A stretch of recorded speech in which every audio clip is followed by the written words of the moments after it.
बिस्मिल्लाहिर्रहमानिर्रहीम।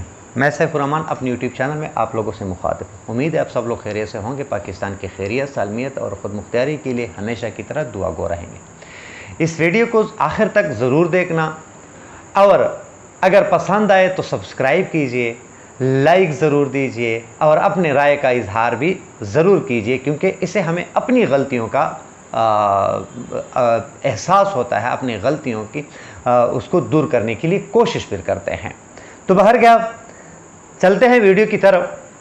आज सबसे जो बड़ी और अच्छी खबर है वो आज लतीफ़ कोसा साहब ने की कि इंशाल्लाह हमारे भाई और एक माने हुए सहाफ़ी जो टक्कर का सहाफ़ी है इमरान रियाज़ ख़ान, वो लतीफ़ कोसा साहब ने कहा कि इंशाल्लाह ईद उल अज़हा यानी कल न परसों वो अपने घर में बच्चों के साथ गुजारेगी।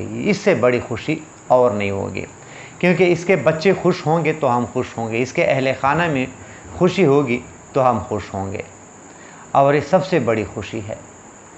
अल्लाह करे कि किसी के वालिदैन भी बच्चों से जुदा ना हो, और ख़ास कर ऐसे कि किसी को ये भी मालूम ना हो कि मेरा वालिद, मेरा बड़ा भाई, मेरी माँ वो कहाँ है।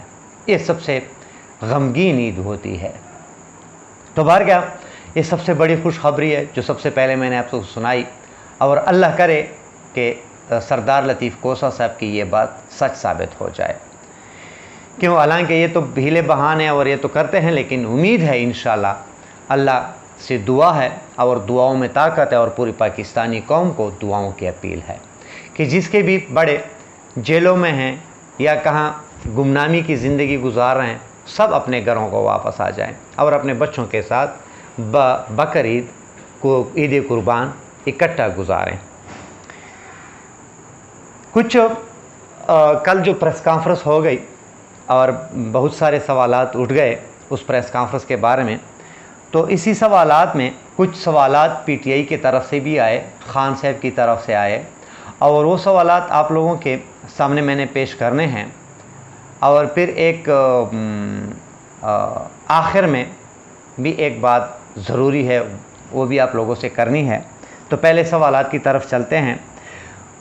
जो 9 मई के वाक़यात जो हुए उसमें एस्टेब्लिशमेंट को भी गुस्सा है और बहुत सारे लोगों को गुस्सा है और हर पाकिस्तानी को गुस्सा है, और हर पाकिस्तानी इसको कंडेम भी करते हैं और करना भी चाहिए, क्योंकि पाकिस्तान का नुकसान हम सब का नुकसान है। लेकिन कल जो प्रेस कॉन्फ्रेंस हुई उसमें कुछ बात ऐसी हुई, इस तरह हुई कि किसी ख़ास लोगों पर सारा ये मलबा डालने की कोशिश की गई है। तो उस बारे में पीटीआई ने कुछ सवालात तैयार किए और आवाम के सामने पेश करने को कहा कि ये आवाम के सामने पेश हों ताकि आवाम फैसला कर सकें। तो उसमें सवाल नंबर 1 ये है कि 9 मई के पीछे वही जमात हो सकती है जो सबसे ज़्यादा जिसको फ़ायदा हासिल हुआ हो। आप लोगों को याद होगा मुशर्रफ ने जब बेनज़ीर की शहादत हुई तो मुशर्रफ पर जब इल्ज़ाम लगा तो मुशर्रफ ने कहा कि बेनज़ीर की शहादत उसने की होगी या उससे पूछा जाए जिसको सबसे ज़्यादा फ़ायदा मिला हो, मुझे क्या फ़ायदा मिला। तो यही सवाल बिल्कुल इमरान खान ने भी की है कि जिसको ज़्यादा फ़ायदा मिला हो 9 मई के वाक़यात के बाद, हमें तो नुकसान मिला है, हमें तो परेशानी मिली है, हमारे लोग तो जेलों में गए हैं, बहुत सारे लोग पार्टी छोड़ गए हैं, हमें क्या फ़ायदा हुआ है। जिन लोगों को फ़ायदा हुआ है 9 मई के वाक़या से, सब कुछ उन्हीं के खाते में डाल दे, सब कुछ उन्हीं ने किया है। तो इस मतलब है सवाल तो बड़ा है। और सवाल नंबर 2 जो है वो ये है कि जो इंटरनेट सर्विस फिर बंद कर दी गई, आवाम से हक़ायक़ छुपाए गए, और इंटरनेट पीटीआई ने नहीं बंद की बल्कि इस हुकूमत ने बंद किया। पूछा जाए कि क्यों इंटरनेट बंद किया गया और हक़ायक़ छुपाने के पीछे क्या वजूहात कार फरमात है। यानी अगर इंटरनेट बहाल होता तो सबको पता होता कि क्या हो रहा है। लोगों को गोलियां लगी हैं कहते हैं कि 30-40 लोग मरे हैं, 700-750 लोग जख्मी हो चुके हैं। ये कौन लोग थे जिन लोगों ने इनको उकसाया था और इशारों से कह रहे थे कि आ जाओ, यानी इसका पता चल जाता कि ये कौन लोग हैं। तो इंटरनेट सर्विस बंद कर दिया गया था, तो बहुत सारे शवाहिद और वो हाथ भी नहीं लगे। तो ये भी मतलब है कि किसने सर्विस बंद कर दिया। और फिर मुल्क के सबसे मकबूल लीडर को यानी इमरान खान को जिस तरीके से हतकमेज़ तरीके से गिरफ्तार करवाया अदालत के अहाते में, क्या ये अदालत की तौहीन नहीं की गई? क्या उससे किसी ने पूछा? ये भी बड़ा सवाल है। फिर नंबर 4, अगर वाकई पीटीआई ने मनसूबाबंदी की थी तो क्या इमरान खान को या पीटीआई वालों को मालूम था कि इस अंदाज में गिरफ्तारी होगी और हमें यानी किसी को यकीन माने, हमें तो पता ही नहीं था कि इमरान खान गिरफ्तार होंगे, और इस तरीके से तो बिल्कुल नहीं था। फिर नंबर 5, अहम तनसीबात पर एहलकार सिक्योरिटी एहलकार क्यों नहीं थे? कई मरतबा ज़मान पार्क से जब हम रैली निकालते थे या कोई अपनी एक्टिविटीज़ करते थे, एहतजाज करते थे, तो पुलिस कंटेनरों के ज़रिए उस एहतजाज को रोक लेते। तो इस दिन ऐसा क्यों नहीं किया? बड़ा सवाल है। यानी बहुत कई मील लोग जाते हैं, 2-3-4 मील जाते हैं या 1 मील, और रास्ते में कोई रुकावट ना हो, ये कैसा मुमकिन? तो इसका भी ये बड़ा सवाल है। हालांकि ये सवाल पूछा भी गया, लेकिन उस जवाब से मेरे ख्याल में कोई मुतमईन नहीं हुआ। फिर तहरीक इंसाफ के कायदीन के वीडियो मौजूद है जिसमें वो बार बार अपने वर्करों को कह रहे हैं कि वहाँ ना जाएं, वहाँ ना जाएं, ये गलत है। और मतलब है कुछ लोग उसको उकसा रहे थे कि नहीं आएँ। तो वो कह रहे थे कि जो लोग मना कर रहे थे उनको गिरफ्तार किया गया, अभी तक रिहाई नहीं मिल रही। और जो लोग पीटीआई छोड़ रहे हैं, बड़ा सवाल है, वो फिर पाक साफ होकर बाहर चले जाते हैं और कोई केस नहीं होता। क्या ये कौम नहीं समझ रही कि ये सब कुछ हमें कमज़ोर करने के लिए सब कुछ किया जा रहा है? अगला, अगर ये साजिश पीटीआई के खिलाफ न होती, अगर ये साजिश पीटीआई के खिलाफ न होती तो प्रेस कॉन्फ्रेंस रिहाई के लिए शर्त ना होती, सबका ट्रायल होता बराबर। जिन्होंने किया है, जो कुछ भी किया तो सबको बराबर। जिसने पीटीआई छोड़ दी वो आज़ाद।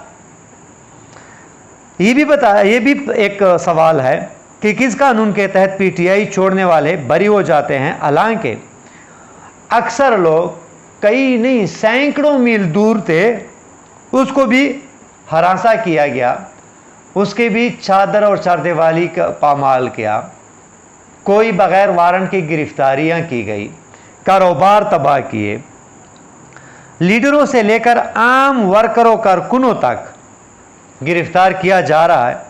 ख़वातीन को नहीं छोड़ रहे, ख़वातीन को भी हरासा किया गया। और क्या साजिश पीटीआई नहीं की? ये मानने की बात है या ये काबिल है मानने के लिए? अगला सवाल है कि अगर वक्त पर इलेक्शन होते तो यानी यहाँ तक नौबत भी ना आती, मैं गिरफ्तार ना होता और ये भी ना होता, किसने मनसूबाबंदी की, किसने साजिश की, ये कुछ भी ना होता।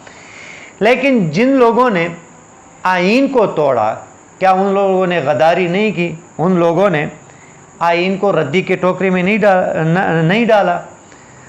और ये सवालात जो कल प्रेस कॉन्फ्रेंस के मुकाबले में आवाम के सामने मैं आप लोगों को बताता चलूँ, ये जो सवालात है जो आवाम के सामने अब लाए गए हैं, क्या इनका आवाम को पहले से नहीं मालूम कि ये क्या हो रहा है, क्या हुआ था और मज़ीद क्या होने जा रहा है?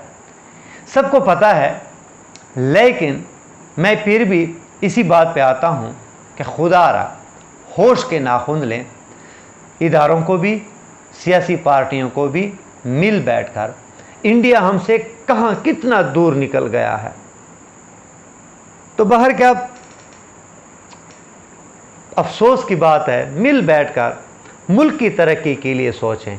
एक पार्टी को ख़त्म करने के लिए अगर पूरी ताकत लगाई जाए तो यकीन मानिए पार्टी तो ख़त्म नहीं होती, आज तक एक भी पार्टी ख़त्म नहीं हुई, लेकिन वैसे ताकत ज़ाया होती है, एनर्जी ज़ाया होती है, पैसे खर्च होते हैं, मुल्क तबाह हो जाते हैं, मुआशी इससे काम नहीं होता, सियासी इससे काम नहीं है, हमारे फैसले लोग बाहर ममालिक में करते हैं, ये तरीका नहीं ठीक, ये किसको मानने के लिए कोई पाकिस्तानी अवाम तैयार नहीं है।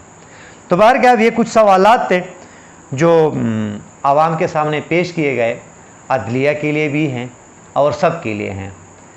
चलते चलते एक बात बताता चलूँ, परसों इमरान खान का मलिका बुखारी से सामना हुआ। यकीन मानिए ये प्रेस कॉन्फ्रेंस से बात है, अगर ये सब कुछ ज़ोर ज़बरदस्ती ना होता तो मलिका बुखारी कभी इस तरह का इजहार ना करती, कभी ना रोती। यानी इमरान खान से जब सामना हुआ तो वो अपने इस पर काबू न पा सकी, उसके आंखों में आंसू आए और फिर खटक साहिबा ने उसको गले लगाया, हौसला दिया। नादिया खटक है मेरे ख्याल में। लेकिन ये मैं आप लोगों को बताता चलूँ, ये जो हो रहा है पाकिस्तान के साथ हो रहा है, जुल्म हो रहा है, ऐसा नहीं होना चाहिए। क्या अगर कोई ना पूछे यहाँ, अल्लाह ज़रूर पूछेगा। आखिरत में ज़रूर ये सवालात होंगे कि किसने किसके साथ कौन सा जुल्म किया और क्यों किया, इसका जवाब हर किसी ने देना है। तो क्या उम्मीद है वीडियो आप लोगों को पसंद आएगी। अपना ख्याल रखिए। चैनल का पाकिस्तान जिंदाबाद।